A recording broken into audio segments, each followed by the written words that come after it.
সর্ষে গুঁড়ো দিলে রান্না তেতো হয়ে যায়, চাল কুমড়ো নাকি ফিকে লাগে। আজ তোমার সেই সব ধারণা বদলে যাবে।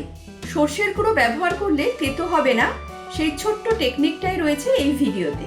মাস্টার্ড পাউডার দিয়ে বানানো সর্ষে দিয়ে চাল কুমড়ো, নরম মোলায়ম, একদম ব্যালেন্সড স্বাদ।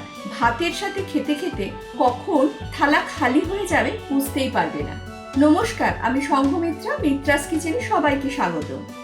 তাহলে চলো দেখে নিই আজকের রান্নাটা। প্রথমে এই কড়াইতে সর্ষের তেল খানিকটা গরম করে নাও। তেলটা গরম হয়ে গেলে তাতে দাও কালো জিরা আর কাঁচা লঙ্কা ফোড়ন।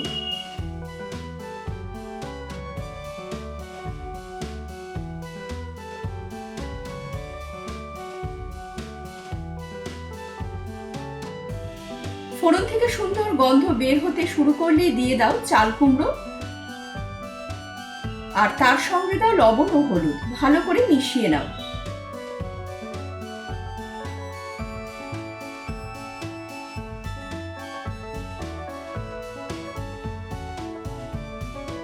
চাল কুমড়োটা অর্ধচন্দ্রাকৃতির শেপে কাটতে হবে, আর টুকরোগুলো কিন্তু পাতলাই হবে, যেমন ছবিতে দেখতে পাচ্ছ।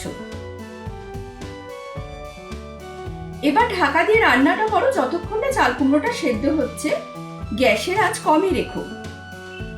মাঝে মাঝে নাড়াচাড়া করতে একদম ভুলো না কিন্তু।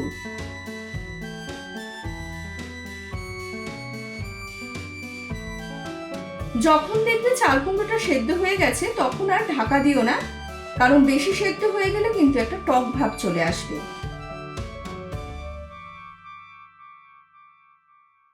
এবার ঢাকা ছাড়াই গ্যাসের আঁচ একদম বাড়িয়ে জলটাকে প্রায় শুকিয়ে নাও। এমন ঘরোয়া রেসিপি পেতে চাইলে সাবস্ক্রাইব করে পাশে থেকো, আর বেল আইকনে চাপ দিয়ে অল অপশনটা অন করে রেখো, তাহলে পরের রেসিপির নোটিফিকেশন কিন্তু তোমাদের কাছে পৌঁছে যাবে। এবার তৈরি করে নাও একটা সর্ষের পেস্ট। 2 চা চামচ সর্ষের গুঁড়ো সামান্য জল দিয়ে মিশিয়ে 10 থেকে 15 মিনিট ঢাকা দিয়ে রেখে দাও। 10 থেকে 15 মিনিট মিশিয়ে রেখে দিলেই কিন্তু আর কোনো তেতো ভাব লাগবে না রান্নায়। তাই এই কাজটা রান্না শুরুর একদম আগেই করে রেখো। জল খানিকটা শুকিয়ে আসলেই দিয়ে দাও সর্ষের এই পেস্টটা।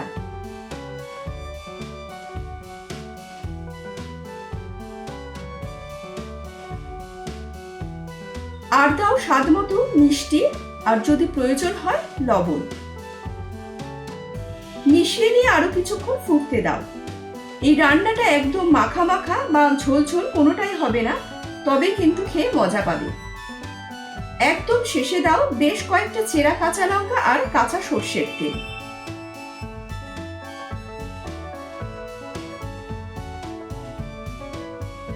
ব্যাস, এবার গ্যাস বন্ধ করে ঢাকা দিয়ে রেখে দাও 20 মিনিট। 20 মিনিট পর গরম গরম ভাতের সাথে পরিবেশন করো। আর ট্রাই করে আমাকে অবশ্যই জানিও তোমার অভিজ্ঞতার কথা কমেন্টে। তোমরা সর্ষে বাটা ব্যবহার করো না সর্ষের গুঁড়ো? কমেন্টে লিখে জানাও তো কোনটা তোমরা রান্নায় বেশি ব্যবহার করো।